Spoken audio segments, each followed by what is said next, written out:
Hello students, welcome back to YouTube channel Gyan Sagar academy. तो बच्चों लोग, आज के इस वीडियो लेक्चर में हमने 8th स्टैंडर्ड का साइंस का एक चैप्टर स्टार्ट किया था, इनसाइड द एटम। अभी वो खत्म होना है बच्चों, इसका सेकंड लास्ट पार्ट होगा। इसके बाद अपन और एक लास्ट पार्ट कर देंगे, ठीक है बच्चों लोग। लास्ट लेक्चर में अपन ने देखा था कि कुछ कुछ साइंटिस्ट थे जिन्होंने एटम के बारे में अपने को इन्फॉर्मेशन दी थी। तो उसमें पहला था डाल्टन था, फिर डाल्टन के बाद कौन आया था, जे थॉमसन आया था, फिर उसके बाद रुदरफोर्ड आया था। रुदरफोर्ड के बाद हमने बोर एटॉमिक मॉडल देखा था। तो फिर उसके बाद में हमने प्रोटॉन्स देखा, इलेक्ट्रॉन्स देखा, न्यूट्रॉन्स देखा क्या था। तो उसके बाद अपन ने शेल देखा, शेल होता है KL, मैंने ऐसे शेल्स देखे थे। फिर हर एक शेल में कितने इलेक्ट्रॉन्स बैठते थे वो भी हमने देखे थे। तो आज अपन बच्चे लोग इलेक्ट्रॉनिक कॉन्फ़िगरेशन देख रहे हैं। इलेक्ट्रॉनिक कॉन्फ़िगरेशन का मतलब क्या है वो अपन जान लेंगे। बच्चे लोग, इलेक्ट्रॉनिक कॉन्फ़िगरेशन स्टार्ट करने से पहले मैं एक बात बता देता हूँ आपको कि देखो ये शेल्स होते हैं। ये जो बीच में जो कलर वाला दिख रहा है आपको वो होता है न्यूक्लियस। न्यूक्लियस के बाहर shell number 1, shell number 2, shell number 3 और शेल नंबर 4 है। न्यूक्लियस के बाहर जो शेल है वो शेल नंबर 1 हो गई, फिर ये दूसरी शेल हो गई, ये तीसरी शेल हो गई और ये चौथी शेल हो गई। तो पहली वाली शेल का नाम क्या है, के शेल। पहली वाली शेल का नाम क्या है, के शेल है। और के शेल में कितने इलेक्ट्रॉन्स बैठते हैं मैंने ऊपर लिखा है। के शेल में बच्चे लोग 2 इलेक्ट्रॉन्स बैठते हैं। एल शेल में कितने इलेक्ट्रॉन्स बैठते हैं, एल शेल में बच्चे लोग 8 इलेक्ट्रॉन्स बैठते हैं। उसके बाद कौन सी शेल, उसके बाद एम शेल है। एम शेल में कितने इलेक्ट्रॉन्स बैठते हैं, एम शेल में 18 इलेक्ट्रॉन्स बैठते हैं। उसके बाद चौथी वाली कौन सी शेल है, एन शेल है। एन शेल में कितने इलेक्ट्रॉन्स बैठते हैं बच्चे लोग, एन शेल में 32 इलेक्ट्रॉन्स बैठते हैं। तो मैं यहाँ पर भी एक बार आपको लिख देता हूँ, के, एल, एम और एन। तो के में कितने हैं, 2, 8, यहाँ पर आएंगे 18, यहाँ पर आएंगे 32, ठीक है। तो अब इलेक्ट्रॉनिक कॉन्फ़िगरेशन क्या होता है। इलेक्ट्रॉनिक कॉन्फ़िगरेशन मतलब एक आधा एटम में ले लेता हूं जिसका नाम है कार्बन। चलो एक कार्बन ले लेता हूं। कार्बन, कार्बन के पास कितने इलेक्ट्रॉन्स हैं अगर मैं पूछूं। अब ये, अब अगर पीरियोडिक टेबल देखोगे, पीरियोडिक टेबल के अंदर देखने के बाद आपको पता चलेगा कार्बन के अंदर कितने इलेक्ट्रॉन्स है। बच्चों लोग, कार्बन के पास 6 इलेक्ट्रॉन्स है। अभी तुमको कैसे पता चलेगा कार्बन के पास कितने इलेक्ट्रॉन्स है, तो उसके लोग बच्चों लोग आप थोड़ा रट्टा मार के जा सकते हो, या फिर ये गिवन हो सकता है। क्वेश्चन पेपर में कभी कभी गिवन भी दिया जाता है, कोई आप ये कार्बन के पास कितने इलेक्ट्रॉन्स है। इससे थोड़ा याद नहीं रहेगा तो भी चलेगा, लेकिन अगर आप याद करके जाओगे तो सबसे बढ़िया बात है, कोई दिक्कत की बात नहीं है फिर, ठीक है। तो कार्बन के पास कितने इलेक्ट्रॉन्स है, कार्बन के पास 6 इलेक्ट्रॉन्स है। अब ये 6 इलेक्ट्रॉन जो कार्बन के पास है वो उसके एटम में कैसे है वो अपन देखेंगे, ठीक है। तो सबसे पहले जो कार्बन के जो 6 में से 2 इलेक्ट्रॉन्स है वो के शेल में जाते हैं, है ना। के शेल में मैक्सिमम कितने इलेक्ट्रॉन्स बैठते हैं, 2। और बाकी के जो 4 बचे हुए हैं वो एल शेल में जाते हैं। मतलब कार्बन का एटम कैसे आएगा, ऐसा बीच में न्यूक्लियस आएगा। के शेल में कितने इलेक्ट्रॉन्स हैं, 2। के शेल में मैक्सिमम 2 ही बैठते हैं ना, तो 3 डाल सकते हैं क्या उधर, नहीं। तो के शेल में कितने इलेक्ट्रॉन्स गए, 2 इलेक्ट्रॉन्स गए। और एल शेल में कितने इलेक्ट्रॉन्स गए, एल शेल में 8 इलेक्ट्रॉन्स बैठते हैं। लेकिन कार्बन के पास कितने हैं, 2 इधर गए, बच्चे कितने यहाँ पर 4। तो यहाँ पर कितने इलेक्ट्रॉन्स आएंगे, 4। तो कार्बन का एटम कुछ इस तरीके का दिखाई देगा। तो कार्बन का इलेक्ट्रॉनिक कॉन्फ़िगरेशन क्या आएगा, 2,4। समझ में आ गया। कार्बन का इलेक्ट्रॉनिक कॉन्फ़िगरेशन क्या है, 2,4। एग्जाम में क्वेश्चन आएगा, right electronic configuration of carbon. तो कार्बन का एटॉमिक नंबर 6 है, इसलिए इसका इलेक्ट्रॉनिक कॉन्फ़िगरेशन क्या आएगा, 2,4।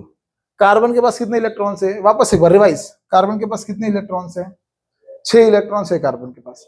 तो ये जो 6 इलेक्ट्रॉन्स है वो इस एटम में किस तरह बिटाए गए हैं वो अपने को देखने का है। वापस बोल रहा हूँ, कार्बन के पास कितने इलेक्ट्रॉन्स है, 6 इलेक्ट्रॉन्स है। तो ये जो 6 इलेक्ट्रॉन्स कार्बन के एटम के अंदर किस तरह है तो वो अपने को कौन बताएगा, इलेक्ट्रॉनिक कॉन्फ़िगरेशन बता देगा। तो मैं पहले ही बोल रहा हूँ, के शेल में कितने इलेक्ट्रॉन्स बैठते हैं, के शेल में मैक्सिमम 2 इलेक्ट्रॉन्स बैठते हैं। और एल शेल में कितने इलेक्ट्रॉन्स बैठते हैं, तो एल शेल में मैक्सिमम 8 इलेक्ट्रॉन्स बैठते हैं, ठीक है। वैसे एम शेल में 18 बैठते हैं और एन शेल में 32 बैठते हैं। अब अपन कार्बन के इलेक्ट्रॉन्स फिलिंग प्रोसेस स्टार्ट कर देंगे। कार्बन की इलेक्ट्रॉन फिलिंग प्रोसेस अपन कैसे स्टार्ट करेंगे, कि सबसे पहले क्या होगा, कितने इलेक्ट्रॉन्स है यहाँ पर, 6 इलेक्ट्रॉन्स है। 6 में से पहले 2 इलेक्ट्रॉन्स किधर जाएंगे, अंदर वाली शेल में जाएंगे। अंदर वाली शेल मतलब के शेल में जाएंगे। के शेल में कितने इलेक्ट्रॉन्स आ गए, 2। अब बचे कितने, 6 में से 2 गए, बचे कितने, 4। तो 4 बाकी किधर जाएंगे, बाकी के 4 एल शेल में जाएंगे, ठीक है। बाकी के 4 कितने जाएंगे, एल शेल में जाएंगे। तो इसके इलेक्ट्रॉनिक कॉन्फ़िगरेशन क्या आया, 2,4, ठीक है। अब सिमिलरली अपन सोडियम के लिए भी देख सकेंगे। सोडियम, सोडियम के एटॉमिक नंबर कितने हैं बच्चे लोग, सोडियम का एटॉमिक नंबर है 11। एटॉमिक नंबर मतलब उसके पास कितने इलेक्ट्रॉन्स है, सोडियम के पास 11 इलेक्ट्रॉन्स है। तो ये 11 इलेक्ट्रॉन्स एटम में कैसे बैठे हैं चलो देख लेंगे। यहाँ पर ये मैं रब कर देता हूँ। तो पहले देखो, अंदर से फिलिंग स्टार्ट कर देगा। कितने के शेल में कितने इलेक्ट्रॉन्स बैठते हैं, 2, ओके। 11 में से 2 गया, अभी नेक्स्ट कितने बच गए 8, फिर एल में कितने बटेंगे अपने 8, 2 और 8 कितने हो गए 10 हो गए, लेकिन अपने पास कितने इलेक्ट्रॉन से 11, तो तीसरा वाला किधर जाएगा, इधर जाएगा एक, तो उसका इलेक्ट्रॉनिक कॉन्फ़िगरेशन क्या हो गया 281, तो यहाँ पर मैं क्या लिखूंगा 281, तो इसका एटम कैसा आएगा, इसका एटम देखो ये मैं रब कर देता हूँ, तो सोडियम का एटम कैसा आएगा, सोडियम का एटम कैसा आएगा, यहाँ पर देखो 2, फिर बाहर वाले शेल में आएंगे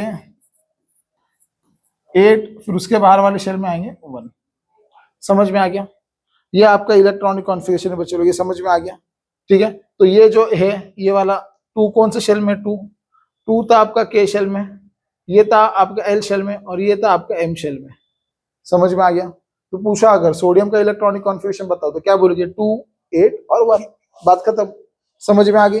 आपको और एक कुछ करना होगा तो आप लोग कर सकते हो बच्चे लोग, ठीक है। तो उसके बाद एक देख लेंगे, और उसके बाद क्या होगा, उसके बाद अपना नेक्स्ट कॉन्फ़िगरेशन है एक और एक देख लेंगे, एक उसके बाद एक और देख लेंगे, एग्जांपल देख लेंगे अभी, नियॉन। नियॉन का एटॉमिक नंबर कितना है, नियॉन का एटॉमिक नंबर 10, कितना है, नियॉन का एटॉमिक नंबर कितना है 10 है। तो ये जो 10 इलेक्ट्रॉन है अब ये कैसे बैठेंगे, 10 इलेक्ट्रॉन से वो ये एटम में कैसे बैठेंगे, चलो देख लेंगे। सोडियम का रब कर दूं, सोडियम का रब कर दूं, चलो ये रब कर दिया मैंने, अब देखेंगे आगे। नियॉन के पास कितना इलेक्ट्रॉन है, 10 इलेक्ट्रॉन है, तो ये चलो नियॉन का एटम हो गया, ये क्या हो गया, नियॉन का एटम हो गया, ठीक है। तो नियॉन के अंदर वाले शेल में, सबसे पहले वाले शेल में कितने इलेक्ट्रॉन्स बैठेंगे, 2, यहाँ पर 2 डाल दिया, और बचे कितने, अभी 10 में से 2 गए, बचे कितने 8, तो 8 किधर जाएंगे, एल शेल में आ जाएंगे, तो यहाँ पर आएगा आपके 8, हो गया क्या। तो इसका इलेक्ट्रॉनिक कॉन्फ़िगरेशन क्या आ गया 2,8, क्या आ गया इसका इलेक्ट्रॉनिक कॉन्फ़िगरेशन 2,8, तो यहाँ पर कितना है, यहाँ पर के है, और यहाँ पर कितना है, यहाँ पर एल है, ठीक है, एक हो गया के और एक हो गया एल, समझ में आ गया, एक के में आ गया एक एल में आ गया, समझ में आ गया बच्चों ये वाला, ओके। तो इलेक्ट्रॉनिक कॉन्फ़िगरेशन तो सबको समझ में आ गया होगा, बहुत ही सिंपल प्रोसीजर था, बहुत ही सिंपल टेक्निक थी, एकदम सिंपल लैंग्वेज में आपको समझा दिया कि होता क्या है, इलेक्ट्रॉन्स फिलिंग कहाँ से करना है, इलेक्ट्रॉन फिलिंग्स बच्चे लोग अंदर से करना है, कहाँ से करोगे तुम लोग, अंदर से करोगे, ठीक है, ओके।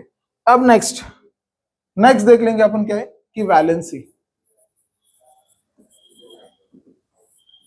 अब वैलेंसी क्या होती है, ठीक है।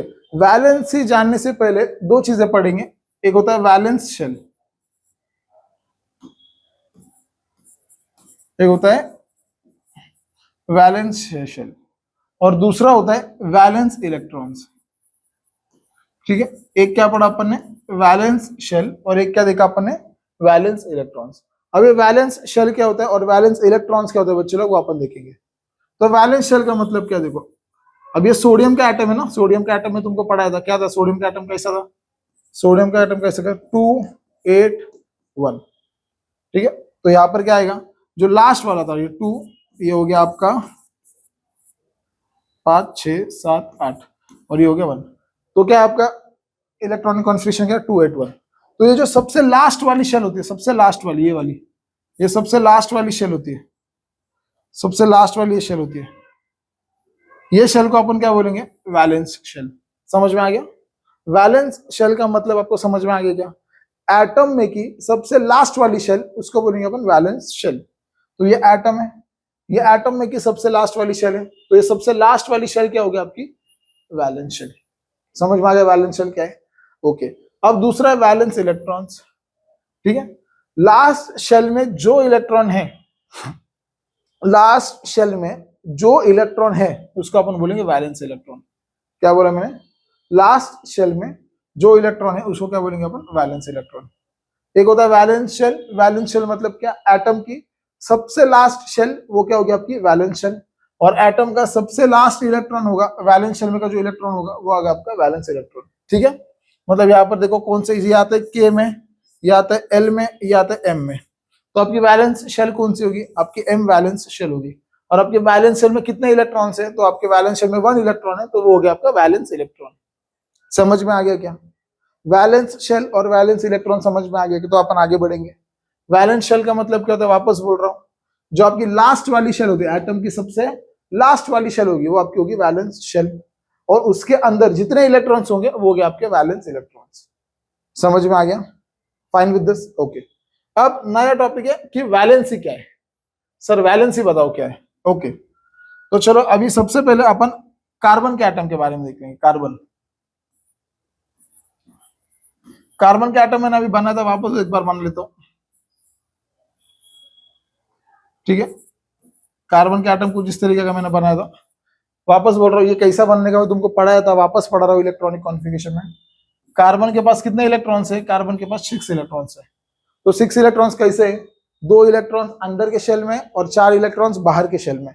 2 इलेक्ट्रॉन्स अंदर के शेल में और 4 इलेक्ट्रॉन्स बाहर के शेल में। ठीक है, ये हो गया आपका कार्बन का एटम हो गया। अब बच्चे लोग ये तो ठीक है, लेकिन अभी एक रूल है जो है ऑक्टेट और दूसरा नाम है डुप्लेट। ठीक है, एक होता है ऑक्टेट रूल और एक होता है डुप्लेट रूल। तो अब ऑक्टेट रूल क्या है और एक डुप्लेट रूल क्या है? बच्चे लोग ऑक्टेट रूल का मतलब क्या? वैलेंस शेल में 8 इलेक्ट्रॉन हो गए। वैलेंस शेल मतलब लास्ट शेल में। वापस सुनो, वैलेंस शेल या फिर लास्ट शेल दोनों एक ही है। उसके अंदर अगर बच्चे लोग 8 इलेक्ट्रॉन्स रहेंगे तो अपना एटम सबसे ज्यादा सुखी रहेगा। समझ में आ गया? वापस बोल रहा हूं, समझ लो। ऑक्टेट रूल का मतलब क्या होता है? अपने लास्ट शेल में, अपने लास्ट शेल मतलब वैलेंस शेल। वैलेंस शेल में अगर 8 इलेक्ट्रॉन्स रहेंगे, वैलेंस शेल में अगर 8 इलेक्ट्रॉन्स रहेंगे तो समझ जाओ क्या क्या है, अपना एटम एकदम सुखी आदमी है। ठीक है, एकदम स्टेबल, एकदम कंफर्टेबल है। ठीक है, ये हो गया। अब डुप्लेट रूल क्या बोलता है? डुप्लेट रूल मतलब अगर सपोज लास्ट शेल में 2 इलेक्ट्रॉन रहेंगे तो अपना एटम और भी बहुत सुखी होगा। समझ में आ गया? दोनों में से एक तो ऑक्टेट मांगता, नहीं तो डुप्लेट मांगता। दोनों में से एक रहेगा तो अपना एटम सबसे ज्यादा सुखी आदमी। समझ में आ गया क्या नहीं आ गया? वापस एक बार सुनो, ऑक्टेट रूल और डुप्लेट रूल का मतलब क्या है? अगर आपके लास्ट शेल में, लास्ट शेल मतलब वैलेंस शेल। अभी देखो, मैं कभी कभी अभी जब भी मैं बोलूंगा वैलेंस शेल तो आप समझ जाओ वैलेंस शेल मतलब क्या है, लास्ट शेल। जब भी आपके वैलेंस शेल में या फिर आपके लास्ट शेल में 8 इलेक्ट्रॉन्स रहेंगे, 8, तो आपका एटम सबसे ज्यादा स्टेबल होगा, स्टेबल सुखी होगा, कुछ भी बोल लो। ठीक है, ओके। या फिर 2 भी रहेंगे तो भी चलेगा, वो भी स्टेबल रहेगा। 2 रहेंगे तो भी चलेगा। ठीक है, समझ में आ गया? ओके। अब ये अपने कार्बन का एटम है। ये क्या अपना कार्बन का एटम है। इसके लास्ट शेल में कितने इलेक्ट्रॉन्स हैं? ये अपना कार्बन का एटम है। इसके लास्ट शेल में कितने इलेक्ट्रॉन्स हैं? इसके लास्ट शेल में बच्चे लोग 4 इलेक्ट्रॉन्स हैं। कितने इलेक्ट्रॉन्स इसके लास्ट शेल में? इसके लास्ट शेल में बच्चे लोग 4 इलेक्ट्रॉन्स हैं। और इसको ऑक्टेट कंप्लीट करने के लिए, ऑक्टेट यानी कि इसके लास्ट शेल में 8 इलेक्ट्रॉन्स कंप्लीट करने के लिए इसको और कितने इलेक्ट्रॉन्स की जरूरत है? इसको और 4 इलेक्ट्रॉन्स की जरूरत है। समझ में आ रहा है क्या? इसके लास्ट शेल में कितने इलेक्ट्रॉन्स है? 4। तो 8 कंप्लीट होने के लिए उसको और कितने इलेक्ट्रॉन्स मांगता? तो उसको और 4 इलेक्ट्रॉन्स मांगता। तो और 4 इलेक्ट्रॉन्स मांगता तो इसकी वैलेंसी हो गई 4। ठीक है, इसकी वैलेंसी 4 की हो गई। समझ में आ गया क्या? ऑक्टेट कंप्लीट करने के लिए उसके लास्ट शेल में कितने इलेक्ट्रॉन्स मांगता और जिसको 4 इलेक्ट्रॉन्स मांगता, तो उसकी वैलेंसी कितनी होगी? 4। टेंशन मतलब और एक एग्जांपल बोलता हूं, और एक एग्जांपल ले लेंगे अपन नाइट्रोजन का। ठीक है, नाइट्रोजन का लेंगे। नाइट्रोजन का एटॉमिक नंबर कितना है? 7। मतलब उसके पास कितने इलेक्ट्रॉन्स है? 7 इलेक्ट्रॉन्स है। तो अपन कैसे निकालेंगे? बीच में न्यूक्लियस है, अंदर कितने इलेक्ट्रॉन्स रहते? के शेल में, के शेल में 2 इलेक्ट्रॉन्स रहते। और एल शेल में कितने इलेक्ट्रॉन्स जाएंगे? 5 में से 2 गए, कितने? 7 में से 2 गए, कितने बचे? 5। 1 2 3 4 5। तो कितने इलेक्ट्रॉन्स हो गए? 5 इलेक्ट्रॉन्स हो गए। समझ में आ गया बात? तो ये आपका एटम हो गया। किसका एटम हो गया? ये आपका नाइट्रोजन का एटम हो गया। यही इलेक्ट्रॉनिक कॉन्फ़िगरेशन है, यही इलेक्ट्रॉनिक कॉन्फ़िगरेशन है। अंदर कितना दिया अपन? 2। बाहर कितना दिया अपन? 5। तो 2 5। इलेक्ट्रॉनिक कॉन्फ़िगरेशन क्या हो गया इसका? 2,5। समझ में आ गया? ओके। अब नेक्स्ट, इसके वैलेंस शेल में, वैलेंस शेल में मतलब इसके लास्ट शेल में कितने इलेक्ट्रॉन्स हैं? इसके वैलेंस शेल में मतलब इसके लास्ट शेल में कितने इलेक्ट्रॉन्स हैं? 1 2 3 4 5। इसके लास्ट शेल में कितने इलेक्ट्रॉन्स हैं? 5 इलेक्ट्रॉन्स हैं। तो बच्चे लोग इसको ऑक्टेट कंप्लीट करने के लिए और कितने इलेक्ट्रॉन्स की जरूरत है? ऑक्टेट मतलब इसके लास्ट शेल में 8 इलेक्ट्रॉन्स कंप्लीट करने के लिए और कितने इलेक्ट्रॉन्स की जरूरत है? तो 5 है ऑलरेडी, तो इसको और 3 इलेक्ट्रॉन्स की जरूरत है। तो नाइट्रोजन की वैलेंसी कितनी होगी? नाइट्रोजन की वैलेंसी कितनी होगी? 3। समझ में आ गया? नाइट्रोजन की वैलेंसी 3 कैसे आई? समझ में आ गया? ओके, तो चलो और एक देख लेंगे। लास्ट नहीं, बहुत है और देख लेंगे। ठीक है, नियॉन। नियॉन के पास कितने इलेक्ट्रॉन्स हैं? 10। तो इसका इलेक्ट्रॉनिक कॉन्फ़िगरेशन कैसे निकालोगे? बीच में न्यूक्लियस होगा, न्यूक्लियस होने के बाद ये शेल में कितने इलेक्ट्रॉन्स आएंगे? अंदर वाले किसमें आते? 2 आते, और बाहर वाले शेल में कितने आएंगे? 8। ये मैं पढ़ा है भाई लोग, ठीक है। इसका इलेक्ट्रॉनिक कॉन्फ़िगरेशन क्या है? 2,8। अब देखो इसके लास्ट शेल में कितने इलेक्ट्रॉन्स है? लास्ट शेल मतलब इसके वैलेंस शेल में कितने इलेक्ट्रॉन्स है? 3, 4, 5, 6, 7, 8।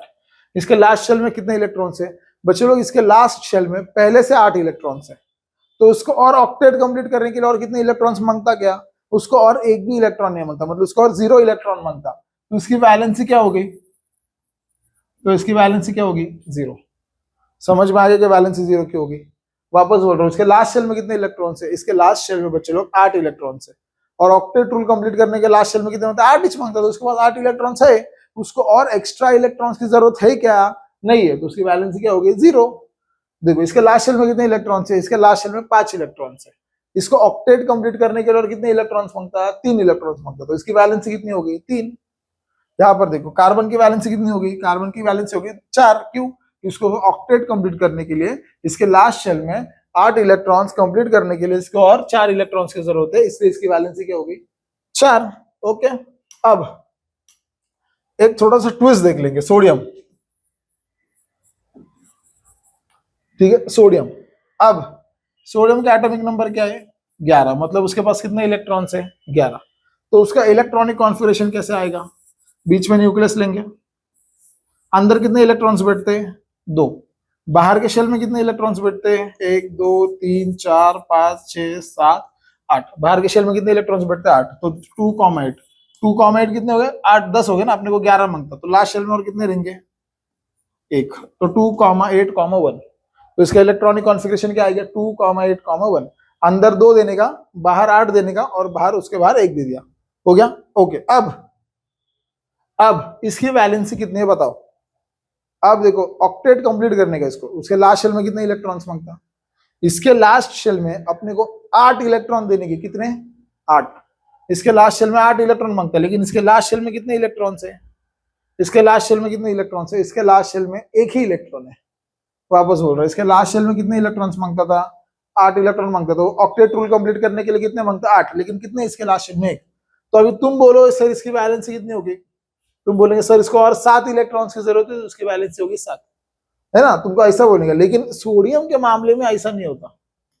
सोडियम के मामले में ऐसा नहीं होता, वो 7 इलेक्ट्रॉन दूसरे से काय को लेंगे ऑक्टेट कंप्लीट करने के लिए। समझ रहा है कि मैं क्या बोल रहा हूँ? उसको और कितने इलेक्ट्रॉन्स की जरूरत है ऑक्टेट कंप्लीट करने के लिए? कितने इलेक्ट्रॉन्स की जरूरत है? तो उसको और 7 इलेक्ट्रॉन्स की जरूरत है। लेकिन 7 मतलब बहुत ज्यादा हो गया यार, ठीक है। मतलब मेरे को दुबई घूमने जाने का मेरे पास 1 लाख रुपए मेरे को खर्चा आ रहा, और मेरे किसी भी सिर्फ 10,000 रुपए, और मेरे किसी भी सिर्फ 10,000 रुपए, तो 90,000 रुपए मेरे को दूसरे से लेने का है। तो 90,000 में काय को दूसरे से ले? उससे अच्छा मैं दुबई जाऊंगा नहीं ना, मेरे पास जो 10,000 मैं वो बांट दूंगा, है ना? तो ये इस मामले में सोडियम क्या करते हैं? देखो सोडियम क्या करते हैं, खुद का जो 1 इलेक्ट्रॉन है ना, ये खुद का 1 इलेक्ट्रॉन दूसरे किसी जरूरतमंद को दे देता है। ये क्या करेगा? खुद का 1 इलेक्ट्रॉन दूसरे किसी को तो 1 दे देता है, तो इसलिए इसकी वैलेंसी क्या हो जाती है? इसकी वैलेंसी हो जाती है बच्चे लोग 1, और इसका ऑक्टेट भी कंप्लीट होता है। देखो 1, 2, 3, 4, 5, 6, 7 और 8, इसका ऑक्टेट भी कंप्लीट हो गया। ऑक्टेट मतलब क्या? उसका 1 जो था लास्ट वाला, ये इलेक्ट्रॉन चले गया, ये इलेक्ट्रॉन चले गया, तो उसके लास्ट शेल में कितने इलेक्ट्रॉन बचे? 8 इलेक्ट्रॉन बचे, ठीक है। तो उसने क्या किया? इलेक्ट्रॉन दूसरे को दे दिया, 1 इलेक्ट्रॉन दूसरे को दे दिया, तो इसकी वैलेंसी क्या होगी? 1। ये सोडियम के मामले में, बाकी जो पढ़ा था वो अलग, ये जो पढ़ा रहा ये अलग है, ठीक है। तो दोनों जगह अलग अलग कंसेप्ट लगाने का अपने को, ठीक है। सोडियम के मामले में अलग कंसेप्ट लगाने का है, बाकियों के मामले में अलग कंसेप्ट लगाने का है, ठीक है। समझ में आ रहा है क्या?